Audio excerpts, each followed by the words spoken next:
After my divorce, my brother-in-law insisted I be his housemaid, so I played along and used it to teach him a lesson he'll never forget. My husband and I, 30 female, have been married for the past 6 years. We've got 2 wonderful kids, Paxton, 6, male, and Susie, 4, female. I'm a stay-at-home mom, and honestly, I love looking after our kids all day and watching them grow up. My husband, Rob, works a demanding job for 40 hours a week. On weekends, he mostly chills in his gaming room, which he calls his man cave, or goes out to hang out with his friends. Being a mom to 2 young kids can get tiring, as I do everything around the house: laundry, cooking, cleaning, and dropping off and picking up the kids from school. So sometimes when it gets too overwhelming, I ask Rob if he could watch the kids for a few hours, but he often comes up with excuses, saying he's had a hard week and needs his space to relax. I have suggested several times to hire a babysitter so I could spend some time relaxing or meeting my sister for a girls' night, but he refuses, calling it a waste of money. Just for a bit of context, Rob and I dated for roughly 3 years before getting married, so I always knew he was looking for a traditional wife. Hence, it wasn't a surprise to me when he asked me to leave my job after I got pregnant with our first child. I was okay with this decision, but I thought he would pitch in around the house from time to time, but that never happens.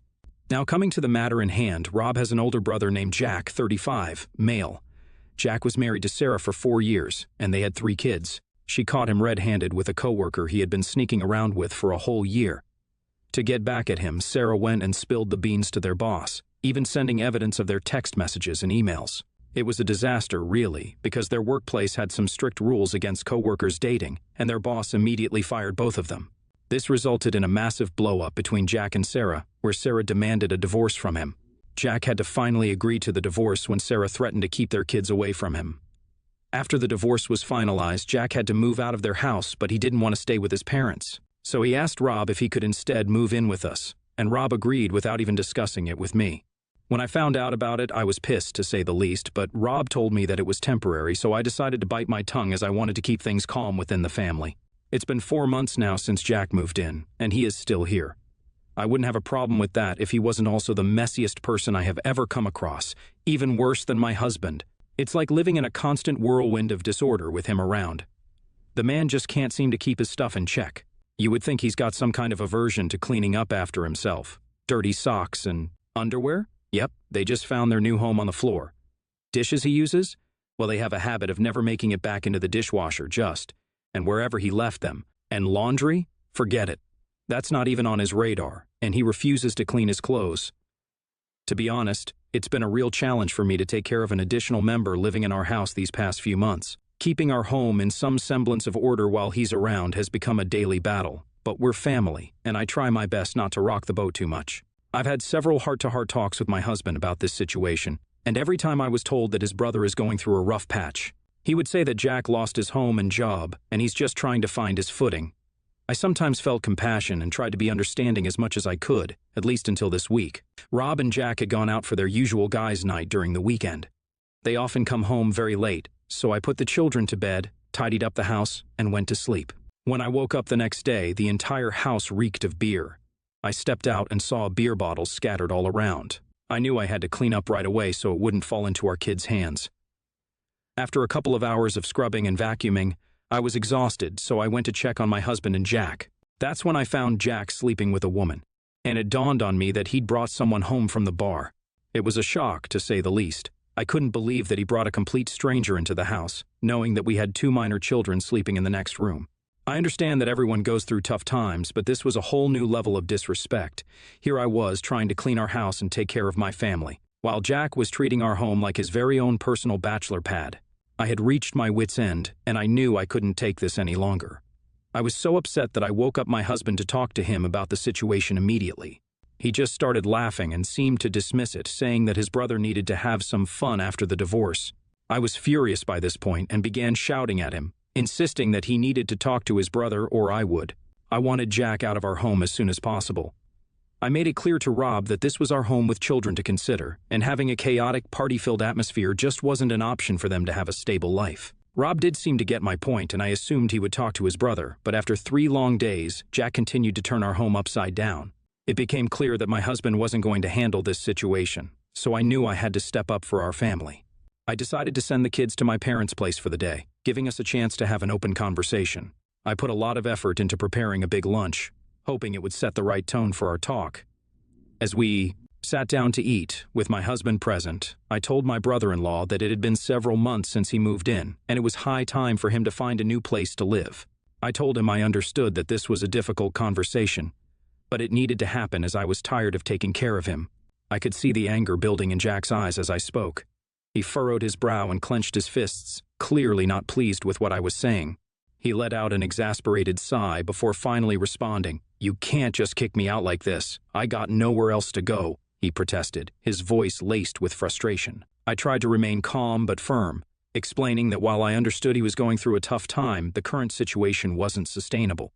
It was challenging to find the right words while trying to remain cool, especially with my husband sitting there completely quiet and unhelpful.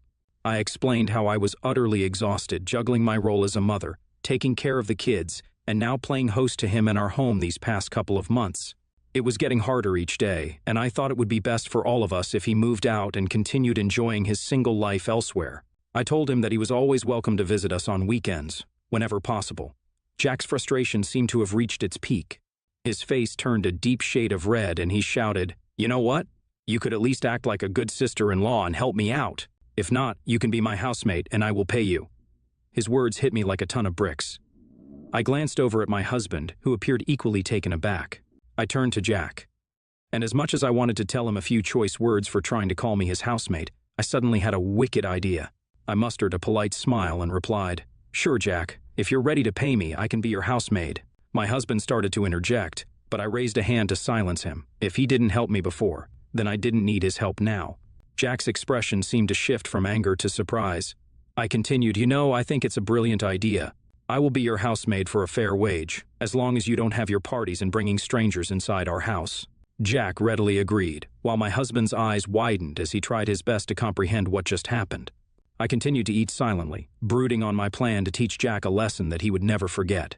Over the next few days, I took on all the housework, keeping my promise to be Jack's housemaid. I didn't complain, as I had a plan up my sleeve, and I was just biding my time. I started to make accidental mistakes. One day, as I did his laundry, I accidentally dropped a red sock into his white laundry load. As you can probably guess, everything came out pink. I couldn't help but smile in secret satisfaction as he yelled in frustration at his now pink wardrobe. The little accidents didn't just stop there. I burned dinner, much to his disappointment, and I also misplaced his gaming console, causing him to search high and low. My plan was working, and with every accident, I could see Jack's frustration growing every day. My plan was slowly working. The major accident that pushed Jack to the edge involved Jack's prized collection of vintage toy cars. One weekend when he was out with my husband, I accidentally allowed my kids to play with his treasured collection. They played a bit too enthusiastically, and several rare and valuable toy cars ended up damaged or missing pieces. When Jack returned home and saw the state of his cherished collection, he was beyond furious. His face turned red, and he started yelling at me for allowing the kids into his sacred space, and I couldn't help but let a tiny, almost devilish laugh slip through my mask of innocence. The realization hit Jack that I had been playing him all along, and his face contorted with a mix of anger and comprehension. It was clear that he had finally pieced together that these accidents were no accidents at all. They were part of my calculated plan. My husband's expression darkened as well, seemingly pissed off at me that he had been oblivious to my scheme. Jack's voice grew hoarse from yelling, while I kept my mouth shut, watching in satisfaction. He started packing his bags while hurling every possible insult in my direction. He knew that the longer he stayed, the more accidents would happen with his belongings. My husband, to my surprise, looked at me, pissed. The next day, Jack moved out to his parents' place, and I had a strong feeling that he wouldn't be returning anytime soon. It was a relief to have our home back to some sense of normalcy, even if it meant my husband wasn't pleased with the way I had handled things. We had a lengthy conversation, and my husband made it abundantly clear that he had talked to Jack, and they both agreed that what I did was a bad thing. He said that his parents had called after finding out from Jack about what I did, and they all agreed that what I did to Jack was completely unacceptable. Rob then gave me a difficult ultimatum. He told me that I needed to apologize to Jack immediately for what I had done, or I could pack my bags and move out of our house. I couldn't believe my ears. My husband was asking me to leave our home because I tried to bring some order into our lives and deal with his messy brother. I firmly told him that I would not be apologizing to his brother, no matter the consequences. I did nothing wrong here. Rob repeated his demand, emphasizing that I needed to apologize for what he saw as humiliating his brother during a tough time. The tension in our conversation was palpable, and it seemed like we were at an impasse. My emotions ranged from frustration to a growing sense of injustice for what he was putting me through. I realized that my husband was not only spineless, but he didn't really respect me as his wife. There was no point in arguing with him when he clearly didn't seem to think what his brother did was wrong. I packed my bags and that very evening took the kids to my parents' place. When my mother saw me, she could tell something was amiss. I couldn't hold it in any longer and the tears began to flow. It was like a floodgate of pent-up emotions that I'd been suppressing for so long. I poured my heart out to my mother, venting my frustrations and sadness. I had tried my best for so long to be a good wife to my husband, only to feel abandoned when he chose his brother over me, or because I refused to keep taking care of Jack. My mother listened in shock, and as I recounted the turmoil I had been through, she assured me that she would stand by my decision. She told me my father felt the same way, and that no matter what I chose, they would support me. I felt relieved that my parents understood my perspective, even though my husband and his family didn't. Over the next few days, I cherished time spent with my family and kids. It was a chance to reconnect with some old friends, and we made plans to meet up for the first time in a while. I felt truly alive. I laughed, shared stories, and had a fantastic time with my friends. During this period, Rob would call to check in on the kids, but I tried to keep our conversations as brief and indirect as possible. I needed the space and time to process everything that had happened and decide what the future held for me and my family.